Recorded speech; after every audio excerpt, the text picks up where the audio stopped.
여러분 반갑습니다라는 인사를 하고 좀 안 어울리는 말인데 고통에 대한 이야기를 좀 하겠습니다. 여러분들께서는 언제 고통스러우십니까? 제가 여쭙고 싶은 것은 육체적인 고통이 아니라 정신적인 고통을 여쭙습니다. 누군가 나를 홀대하든지 아니면 괴롭히면 정신적으로 고통을 당하겠죠. 그런데 저는 이것도 고통스럽지만 현재 내가 처해 있는 상황에서 다른 이들하고 이제 관계가 애매할 때, 언제요? 애매한 관계에 처해졌을 때 또 스트레스가 있거든요. 그래서 고통스러운 상황에 빠지는 것 같습니다. 사람은 줄을 잘 서야 된다라는 이야기를 합니다. 여러분 이솝우화의 박쥐 이야기 잘 아시죠? 이제 대회를 합니다. 날짐승과 들짐승이 대회를 합니다. 근데 박쥐가 눈치만 살피다가 결국 양측으로부터 미움을 사서 이제 어디로 갑니까? 동굴에 가서 꽁꽁 숨어서 지냈다라는 매우 슬픈 이야기입니다. 이 이야기는 입장을 분명히 하여 줄을 확실히 서라라는 교훈을 주고 있습니다. 사실 성경의 메시지도 마찬가지입니다. 여호수아가 하나님의 부르심을 앞두고 있었습니다. 그때 이스라엘 백성들을 향해서 했던 메시지가 무엇입니까? 하나님, 여호와 하나님을 택할 것인지 섬길 것인지 아니면 이방의 신들을 섬길 것인지 너희가 택하라. 다른 표현으로 하자면은 줄을 확실히 서라라고 했습니다. 이스라엘 백성들이 하나님을 택함을 받아서 출애굽을 한 사실, 그리고 하나님과 관계없던 사람들이 예수님을 믿어서 예수님을 믿는 믿음 안에 들어온 것, 이것은 하나님 편에 줄을 섰다라고 말할 수가 있습니다. 오늘 본문 1절부터 4절까지는 이스라엘 백성들이 하나님의 택함을 받아서 누렸던 은혜, 그 은혜를 기술하고 있습니다. 바울은 이스라엘 백성들이 홍해를 건넜던 사건을 뭐로 묘사하고 있습니까? 다 한 가지로 세례를 받았다, 세례를 받은 것으로 묘사하고 있습니다. 이는 궁극적으로 그들이 구원의 은혜를 받아 누린 것으로서 하나님으로부터 엄청난 특혜를 받았음을 이야기하고 있는 것입니다. 이처럼 출애굽 1세대는 엄청난 특권을 받았습니다. 그런데 그럼에도 불구하고 대부분이 어떻게 됐죠? 여호수아, 갈렙을 제외하고는 광야에서 멸망당하고 말았습니다. 그 이유가 무엇이겠습니까? 우리 5절 말씀을 여러 번 읽어주시겠습니다. 시작.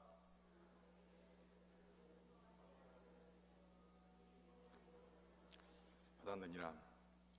여러분, 하나님이 기뻐하지 않으셔서 멸망당했다라고 했습니다. 택함은 받았습니다. 그런데 어떻게 됐습니까? 줄을 잘못 선 것이죠. 7절에서 10절을 보니까 출애굽 1세대가 했었던 하나님이 기뻐하지 않으셨던 모습들이 있습니다. 우상 숭배를 한 것, 간음한 것, 주님을 시험한 것, 그리고 불평을 늘어놓는 것, 이런 것 등 이 모든 것이 하나님이 기뻐하지 않으셨던 일들이었습니다.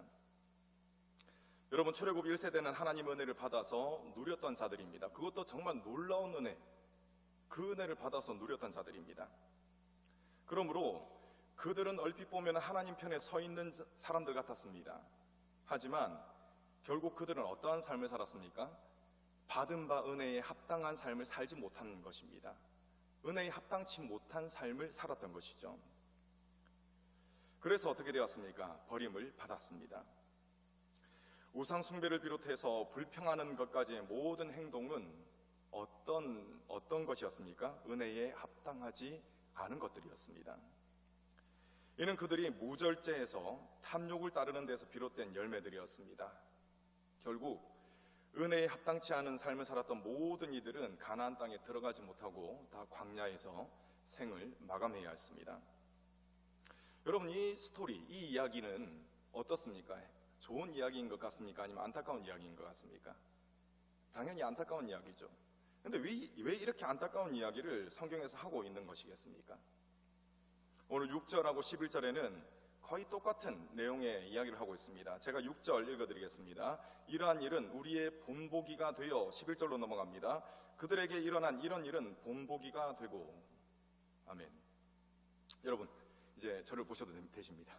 6절과 11절에 공통으로 나오는 말이 뭡니까?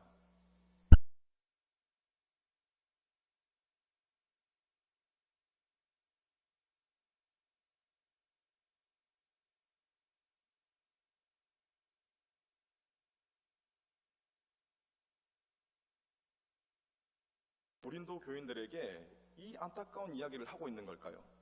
출애굽 1세대의 안타까운 이야기, 그 이야기를 왜 하고 있는 것이겠습니까?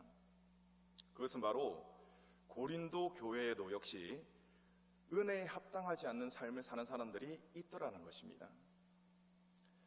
출애굽 경험을 했던 이 출애굽 1세대가 하나님으로부터 엄청난 특권을 받은 것처럼 고린도 교회의 이 교인들도 엄청난 특권을 받은 사람들이었습니다. 고린도 교회 사람들은 원래 하나님과 상관없는 사람들이었습니다. 그냥 이방인이라고 표현을 하죠.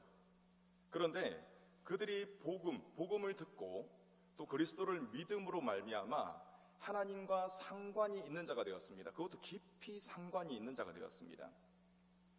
이뿐 아닙니다. 그들은 하나님으로부터 엄청나게 풍성한 은사를 받았습니다.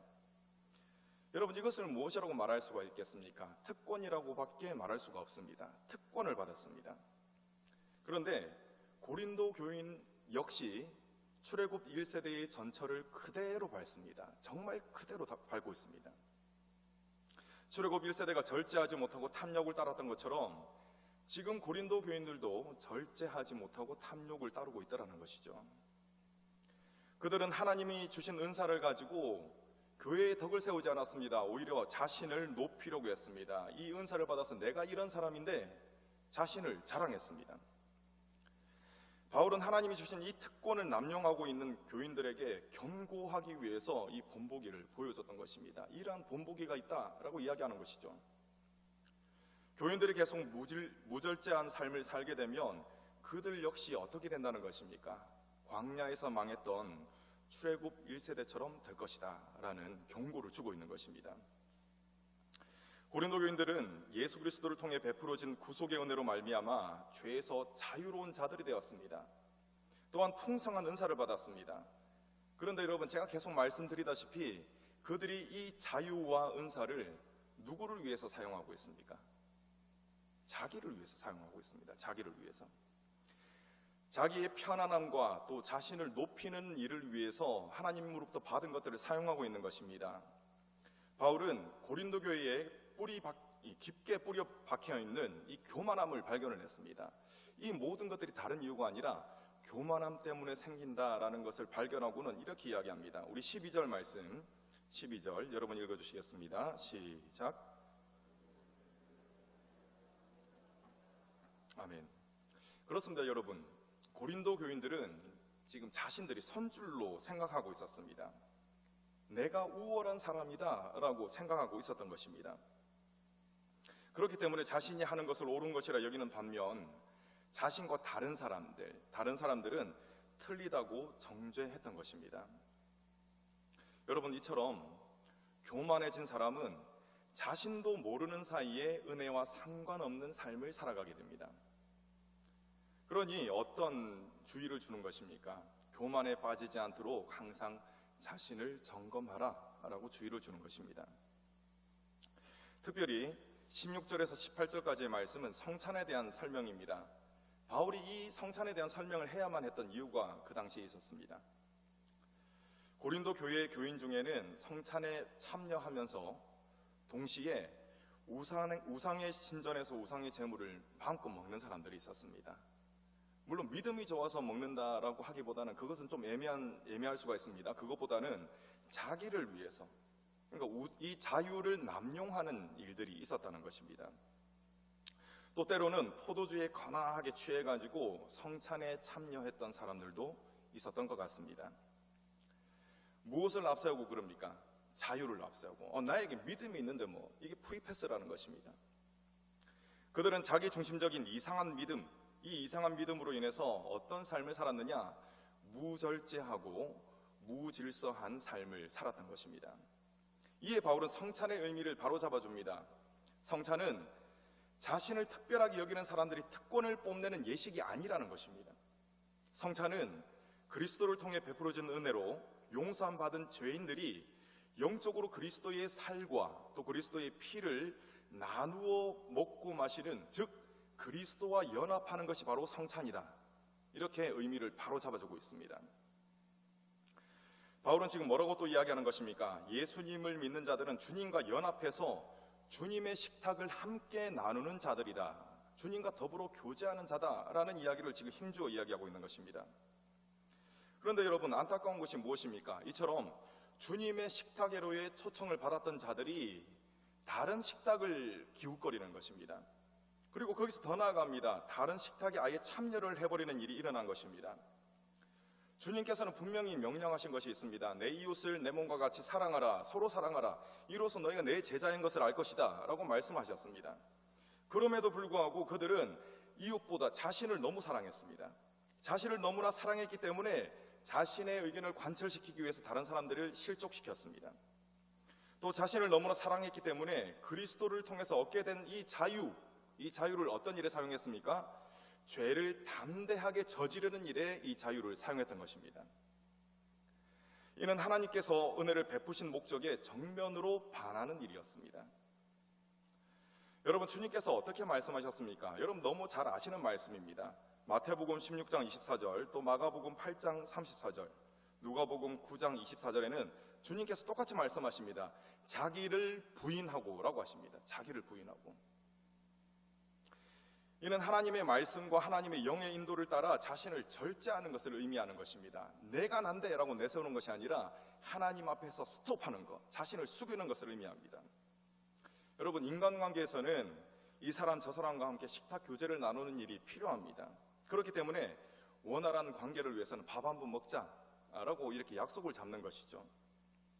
그런데 주님께서는 어떻게 말씀하십니까? 영적인 식탁을 말씀하시는데 철저히 다른 식탁을 배격하고 주님의 식탁에 참여하라 이렇게 말씀하십니다. 여러분, 다시 말씀드립니다. 이것은 영적인 식탁을 뜻하는 것입니다. 그것으로서 자신의 뜻이 아닌 하나님의 뜻을 따르는 삶을 의미하는 것이죠. 우리를 향하신 하나님의 뜻이 무엇입니까? 방금 말씀드린 바와 같이 자기를 부인하는 삶인 것입니다. 그것이 바로 하나님의 뜻입니다. 많은 사람들이 하나님에 대해서 오해하고 있는 것 같습니다.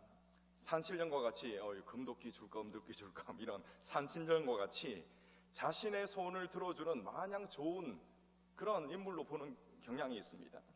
그런데 여러분, 이것은 하나님이 아닙니다. 스스로가 만들어낸 신일 뿐입니다. 그렇다면 여러분, 하나님은 어떤 분이십니까? 오늘 말씀에서도 분명히 이야기하고 있습니다. 22절 말씀 함께 읽겠습니다. 22절 시작. 그러면 우리가 주를 노여워하시게 하겠느냐? 우리가 주보다 강한 자냐? 아멘. 주님이 노여워하신답니다. 주님이 화를 낼 줄 아신답니다. 엄밀히 표현하자면 하나님은 질투하신다는 것입니다. 항상 허허 수염 잡아당기고 막 마냥 웃는 할아버지가 아니라는 것이죠. 많은 사람들이 하나님에 대한 이미지를 만들어내며 무조건적인 사랑을 강조하는데 성경에서 묘사하는 하나님은 그렇지 않습니다. 신명기 말씀을 한번 볼까요? 신명기 4장 24절입니다. 내 하나님 여호와는 소멸하는 불이시요 질투하는 하나님이시니라. 아멘. 여러분, 한 가지 제가 이야기를 해드릴 텐데 머릿속으로 그림을 한번 그려보시기 바랍니다. 여기 강철을 얇게 만드는, 약간 굵은 강철을 얇게 만드는 롤링 머신이 있다고 생각해 보시기 바랍니다. 작업을 하고 있습니다. 작업을 하다가 내가 착용하고 있는 장갑의 끄트머리가 살짝 꼈습니다. 그러면 어떻게 해야 되겠습니까? 당장 장갑을 벗어야 됩니다, 여러분. 만약 고민을 한다면은 고민을 하는 사이에 내 손이 더 이상 내 손이 아니게 될 겁니다. 여러분, 하나님께서는 인내가 한이 없으십니다. 그런데 인내의 끝은 있습니다. 결국 돌이킬 수 없는 하나님의 심판이 있을 터인데 그 심판이 있기 전에 어떻게 해야 된다는 것이죠? 방금 이 장갑을 벗어 던졌듯이 죄악을 벗어 던져야 한다는 것입니다. 여러분, 모든 죄의 근원은 무엇입니까? 성경은 누누이 이야기합니다. 우상 숭배다라고 이야기합니다. 간음하는 것, 시험하는 것, 불평하는 것 등 이 왜 이런 종류의 죄를 범하게 되는 것입니까?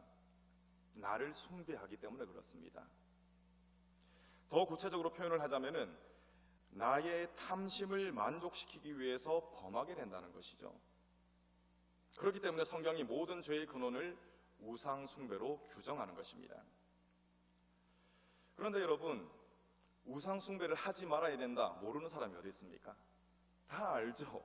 다 아는데 안 되는 것이 문제입니다. 행함이 따라오지 않는 것이 문제라는 것이죠. 주님의 말씀을 따르려 하다가 많은 경우에 마귀의 영향을 받아가지고 막혀버립니다. 여러분, 마귀가 어떤 일을 하냐면요, 사람에게는 자기 중심성이 있거든요. 그런데 마귀가 이 자기 중심성에 불을 계속 붙여서 죄를 추구하도록 만듭니다. 하나님을 섬겨야 되거든요. 그런데 나를 섬기도록 만듭니다. 저는 이것을 유혹이라고 명명하겠습니다. 고린도 교인들은 스스로를 믿음이 좋은 사람이라고 높여왔습니다. 자신을 높였습니다. 그런데 그들은 주님의 식탁이 아닌 귀신의 식탁에 참여하는 자들이었습니다. 왜 그렇습니까? 방금 유혹 말씀드렸죠. 이 유혹에 기꺼이 넘어갔기 때문에 그렇습니다. 제가 여기서 기꺼이라는 말을 붙인 것에 주목하시기 바랍니다. 여러분, 어쩔 수 없이 넘어간 것이 아니에요.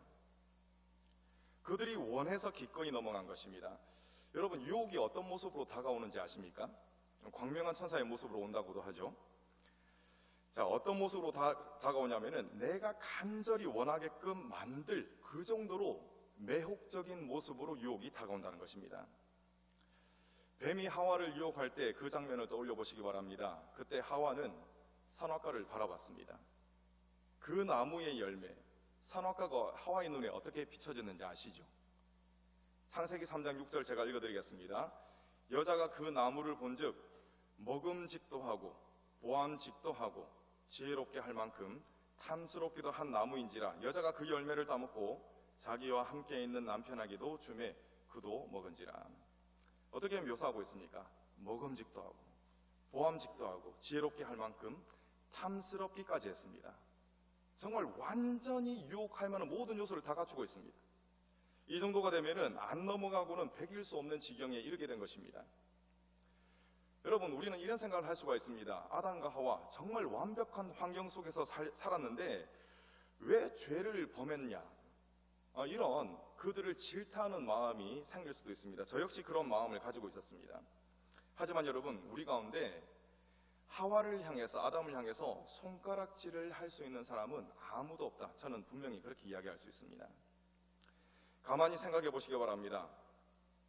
여러분 가운데 예수님을 믿고, 예수님 믿은 지 오래되셨죠? 예수님을 믿으시고 지금껏 죄를 안 지은 분 혹시 계십니까? 제가 안 지었다는 게 아니고 이렇게 계십니까? 예를 들기 위해서 한번 들어봤습니다. 다 죄를 지었습니다. 그것도 예수님을 믿은 후에 말입니다. 여러분, 내가 유혹에 빠져서 죄를 범할 때 그 당시 심정이 어땠습니까? 안 넘어가고는 못 베길 만한 그때의 상황, 그때의 내 상태, 그것을 한번 생각해 보시기 바랍니다. 저와 여러분은 어떤 자들입니까? 분명 예수 그리스도를 통한 놀라운 은혜를 받은 자였음에도 불구하고 유혹에 넘어가서 죄를 범했을 것입니다. 여러분, 예수 그리스도의 그 생명값이 과연 에덴 동산의 값과 비교하면 떨어질까요? 그렇지 않습니다. 엄청난 것입니다. 그럼에도 불구하고 우리는 죄에 넘어집니다. 이것은 우리가 아담과 하와를 탓할 처지가 못 된다는 그 이야기입니다. 이 당시 아담과 하와가 당했던 유혹은 그만큼 치명적이라는 것입니다. 여러분, 지금도 그렇습니다. 유혹은 그냥 스물스물 들어오지 않습니다. 치명적으로 들어옵니다. 마귀가 어떤 것에 힘쓰냐면은 우리가 주님의 식탁에 참여하는 것을 길을 쓰고 막습니다. 뭐를 하면서 막습니까? 유혹을 함으로써 막습니다. 그 기세가 어떠한지를 베드로 사도가 잘 알려줍니다. 베드로전서 5장 8절입니다. 근신하라, 깨어라, 너희 대적 마귀가 우는 사자같이 두루다니며 삼킬 자를 찾나니. 여러분, 사자 발톱 보셨습니까? 사진으로는 보셨을 겁니다. 요즘 유튜브도 잘 나오고 동물의 세계 얼마든지 볼 수가 있습니다. 사자의 발톱의 길이가 대략 한 3cm 정도 된다고 합니다. 그리고 굉장히 날카롭습니다. 권력을 잃어버려서 한물 간 사람을 이빨 빠진 호랑이라고 표현을 하는데, 사자와 호랑이 같은 대형 고양이과 동물은 이빨을 굳이 사용하지 않더라도 웬만한 동물들은 다 그냥 단숨에 제압해버립니다. 뭐로요? 발톱으로 제압합니다. 사실 사자는 사냥을 할 때, 그리고 싸움을 할 때 이빨보다 발톱을 훨씬 더 많이 사용합니다. 게다가 근력이 얼마나 좋은지 성인 남성 몇 명하고 줄다리기를 해도 사자 한 마리한테 안 돼요. 이처럼 엄청난 근력을 가지고 있는 데다가 갈고리 같은 발톱까지 장착하고 있으니까 사자가 굉장히 무서운 동물입니다. 그런데 여러분, 이 마귀의 유혹이 꼭 뭐와 같다고요? 사자와 같은데 사자의 발톱과도 같습니다. 딱 걸리면 고정시키고 끌어당겨 버립니다.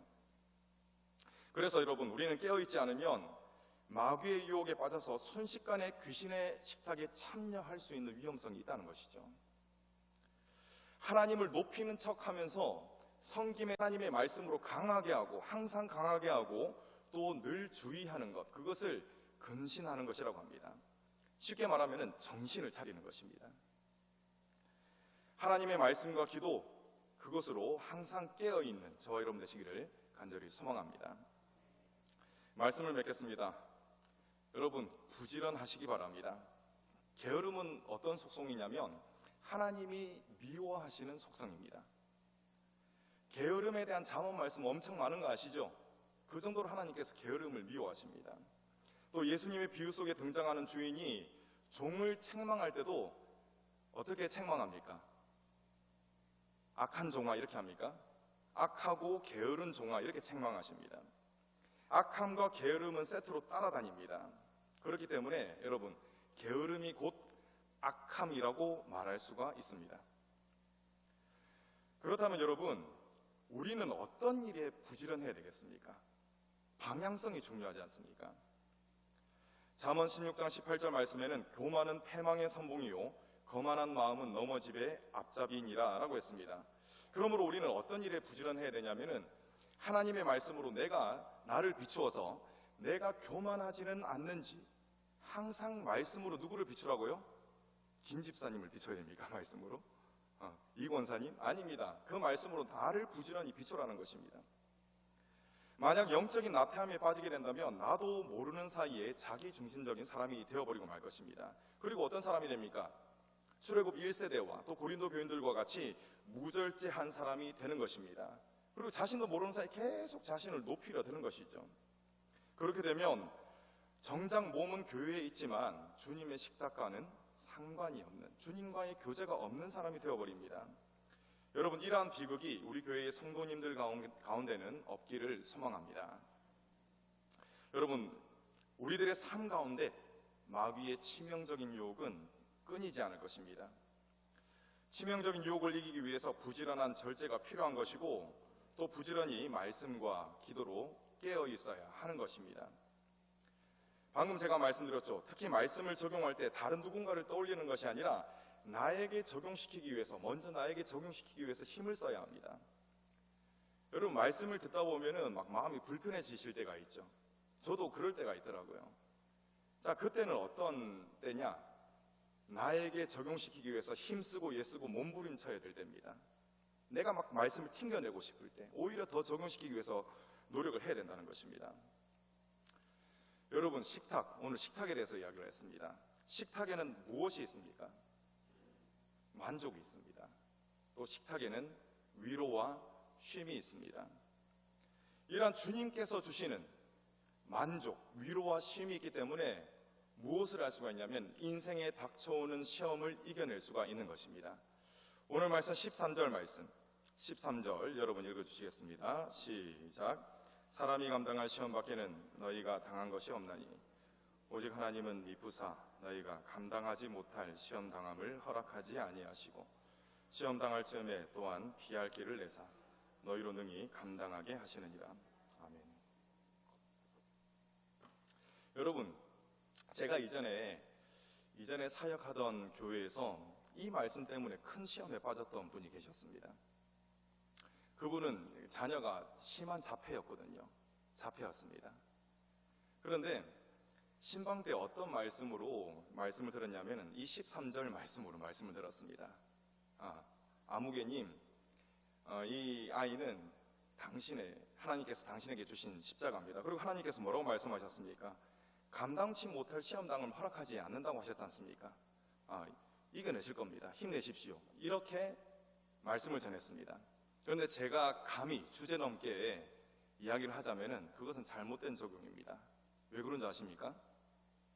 지금 그분은 삶에 엄청난 고난이 있었으면 분명합니다. 그런데 주님의 식탁에 동참하고 있지는 못했습니다. 여유가 없었던 것입니다. 주님의 식탁에 동참하지 못했는데 이 말씀을 적용한 것이죠. 여러분, 이 말씀은 어떤 사람에게 적용되는 것인지 아십니까? 주님의 식탁에 동참하는 자들에게 적용되는 것입니다. 주님과의 교제로 인해서 얻는 것이기 때문에 시험 당할 때 무엇이 있는 것입니까? 이겨낼 수 있는 힘이 있는 것입니다. 또 시험 당할 때 이 힘이 없다면 무엇이 있는 것입니까? 주님께서 시험을 피할 수 있는 지혜를 주시는 것입니다. 이 모든 것이 주님의 식탁에서 얻게 되는 엄청난 것들이라는 것이죠. 여러분, 그렇기 때문에 우리는 반드시 주님의 식탁에 동참해야 합니다. 그래야 우리가 이 땅에서부터 천국의 삶을 살 수가 있는 것입니다. 여러분, 내가 끝까지 내 고집을 꺾지 않고 잘못된 식탁에 참여하고 있다면 이 많은 것들을 그냥 놓쳐버리고 맙니다. 주님의 식탁에 참여함으로써 얻을 수 있는 참된 만족과 위로, 쉼 누리지 못한다는 것입니다. 하지만 부지런히 자기를 부인하고 부지런히 주님의 말씀을 나에게 적용시킨다면 세상이 결코 줄 수 없는 참된 만족과 위로와 쉼, 모든 시험을 이겨낼 수 있는 능력을 주실 줄로 믿습니다. 여러분, 기왕 하실 거면은 종교 생활이 아닌 신앙 생활을 하셔야 되지 않겠습니까? 저와 여러분들의 생활이 날마다 주님의 식탁에 동참하는 행복한 신앙 생활이 되시기를 간절히 소망합니다. 기도하겠습니다.